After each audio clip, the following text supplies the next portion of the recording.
কুষ্টিয়া পুরাতন railway station অথবা কুষ্টিয়া বড় রেলওয়ে স্টেশন বিলুপ্তপ্রায় এই রেল স্টেশনের জানা অজানা তথ্য নিয়ে থাকছে আজকের ভিডিও। তাই ভিডিওটি না টেনে শেষ পর্যন্ত দেখার অনুরোধ রইল। আমাদের পেজে যদি নতুন হয়ে থাকেন তাহলে অবশ্যই আমাদের পেজটি ফলো করে রাখবেন এবং ভিডিওটি ভালো লাগলে শেয়ার করবেন। কুষ্টিয়া পুরাতন রেলওয়ে স্টেশন বা কুষ্টিয়া বড় রেলওয়ে স্টেশন, আবার অনেকে কুষ্টিয়া বড় বাজার রেল স্টেশন নামেও চিনে থাকে, যার অবস্থা বর্তমানে ধ্বংসপ্রায় বলতে পারেন। আনুমানিক 1865 সালের দিকে কুষ্টিয়া বড় স্টেশনটি স্থাপিত করা হয়। কুষ্টিয়া বড় বাজার রেলওয়ে স্টেশনটি মূলত মোহিনী মিলের জন্য তৈরি করা হয়। মোহিনী মিল ছিল এশিয়া মহাদেশের সর্ববৃহৎ কাপড়ের মিল। এই মোহিনী মিলের জন্যই মূলত কুষ্টিয়া বড় বাজার স্টেশনটি স্থাপিত করা হয় 1865 সালের দিকে। এই সময় কাপড় পরিবহন করার জন্য স্টেশনটি তৈরি করা হয়। উপমহাদেশের বৃহত্তম কাপড়ের মিল মোহিনী মিল এখানে হওয়ায় এই মিলের পাশে স্টেশনটি তৈরি করা হয়, যাতে মোহিনী মিলের কাপড়গুলো পরিবহন করা সহজতর হয়ে থাকে। একসময় কুষ্টিয়া বড় বাজারে এই স্টেশন দিয়ে বহু ট্রেন চলাচল করত। এখানে টিসি অফিস এখন তালা অবস্থায় পড়ে আছে। এই স্টেশনটি প্রথমে কুষ্টিয়া স্টেশন নামে পরিচিত ছিল, পরে এই স্টেশনটি বড় বাজার কেন্দ্রিক হওয়ায় এই জন্য পরবর্তীতে নাম করা হয় কুষ্টিয়া বড় বাজার রেলওয়ে স্টেশন। এই স্টেশনের প্ল্যাটফর্মটি অনেক বড়, জংশনের মতো।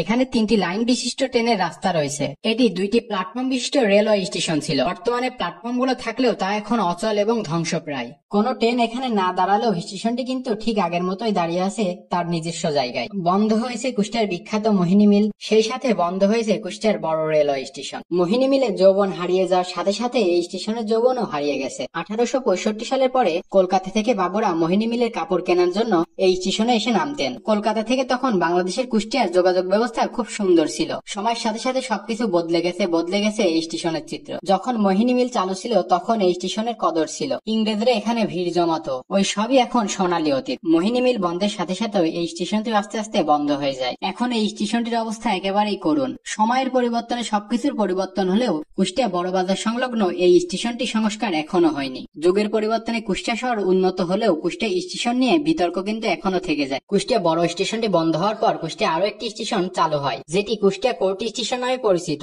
তবে এই স্টেশন নিয়ে মানুষের বিতর্কের শেষ নেই। এটি নিয়ে চলুন একটি বাস্তব অভিজ্ঞতা আপনাদের সাথে শেয়ার করি। এটি মুক্ত চিন্তার স্বাধীন দৈনিক খবরের কাগজে প্রকাশ পায় 22 জানুয়ারি 2024 তারিখে। হেডলাইনটি ছিল এমন: কুষ্টিয়া কোর্ট স্টেশন, যেখানে সংকটের অন্ত নেই। অসুস্থ বাবাকে চিকিৎসা করাতে কুষ্টিয়া এসেছিলেন চুয়াডাঙ্গার ব্যবসায়ী হামিদুল ইসলাম। সম্প্রতি তার বাবার হাঁটুতে একটি অপারেশন করা হয়েছে। তিনি এখন মোটামুটি সুস্থ, তবে বার্ধক্য আর অস্ত্রোপচারের কারণে তিনি একা হাঁটতে পারেন না। আরামদায়ক ভ্রমণের চিন্তা থেকে হামিদুল সিদ্ধান্ত নিলেন ট্রেনে করে চুয়াডাঙ্গা ফিরবেন। বাবাকে নিয়ে চলে এলেন কুষ্টিয়া কোর্ট স্টেশনে। অপেক্ষায় থাকলেন নকশিকাঁথা এক্সপ্রেসে, কিন্তু স্টেশনে এসে দেখলেন প্ল্যাটফর্মের চেয়ে ট্রেনের উচ্চতা অনেক বেশি। চাইলেই কেউ প্ল্যাটফর্ম থেকে সহজে ট্রেনে উঠতে বা নামতে পারে না। অসুস্থ বাবাকে নিয়ে পড়ে গেলেন চিন্তায়। প্রচন্ড ক্ষোভ আর দুশ্চিন্তা নিয়ে তিনি বললেন, আব্বাকে নিয়ে বাড়ি যাব। তার পায়ে অপারেশন করা হয়েছে, এখন চিন্তা আছি তাকে কিভাবে এত উঁচু ট্রেনে উঠাবো। তার বয়স হয়েছে, একা চলতে পারে না। দেশে এত কিছুতে উন্নয়ন হয়েছে, কিন্তু এই স্টেশনটি এখনো আগের আমলেই পড়ে আছে। ট্রেনে করে ঢাকা থেকে ফিরছেন আরজু মাহমুদ। দোকানের জন্য মালামাল কিনে নেমেছেন কোর্ট স্টেশনে, কিন্তু তিনি যে বগিতে ছিলেন সেটি থেমেছে প্ল্যাটফর্ম থেকে অন্তত 100 গজ দূরে। সেখানে ছিল সড়ক পথ। প্ল্যাটফর্ম না থাকায় ট্রেনের উচ্চতা ছিল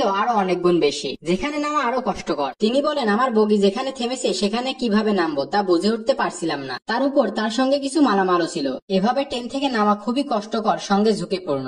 শুধু হামিদুল ইসলাম এবং আরজু মাহমুদ নন, ভ্রমণের জন্য কুষ্টিয়া কোর্ট স্টেশনে ওঠানামা করা সব যাত্রীকেই নানা ভোগান্তির শিকার হতে হয়। সবচেয়ে বেশি সমস্যায় পড়েন নারী, শিশু এবং বয়স্ক ব্যক্তিরা। শুধু যাত্রী ওঠানামা অসুবিধা নয়, গাড়ি পার্কিং এর জায়গা থাকলেও নেই পর্যাপ্ত নিরাপত্তা ব্যবস্থা। কুষ্টিয়ার মতো এত উন্নত একটা শহরে নেই উন্নত মানের একটি রেলওয়ে স্টেশন। এটি সত্যি নিন্দনীয় একটা বিষয়। যেহেতু কুষ্টিয়া কোর্ট স্টেশনে জায়গা কম থাকায় চাহিদা থাকা সত্ত্বেও প্ল্যাটফর্ম দৈর্ঘ্য বৃদ্ধি করা যায় না, কিন্তু বড় স্টেশনে সেই তুলনায় জায়গা আছে অনেক বেশি। চাইলে 3 প্ল্যাটফর্ম সমৃদ্ধ একটি আধুনিক রেলওয়ে স্টেশন বানানো যায়। কুষ্টিয়া জেলা শহর হয়েও এই শহরের স্টেশন অন্যান্য ইউনিয়ন পর্যায়ে স্টেশন থেকেও বাজে। আপনি কুষ্টিয়া বড় স্টেশন সংস্কারের বিষয়টি কিভাবে দেখছেন এবং আমাদের কুষ্টিয়াতে একটি আধুনিক মানের রেলওয়ে স্টেশন কতটুকু গুরুত্বপূর্ণ বলে আপনি মনে করেন অবশ্যই কমেন্ট করে জানাবেন। আপনি যদি কুষ্টিয়াতে আধুনিক মানের স্টেশন চেয়ে থাকেন অবশ্যই ভিডিওটি শেয়ার করবেন। আজকের মতো এ পর্যন্তই। দেখা হবে আবার নতুন কোনো ভিডিওতে। ততদিন সবাই ভালো থাকবেন, সুস্থ থাকবেন। আল্লাহ হাফেজ।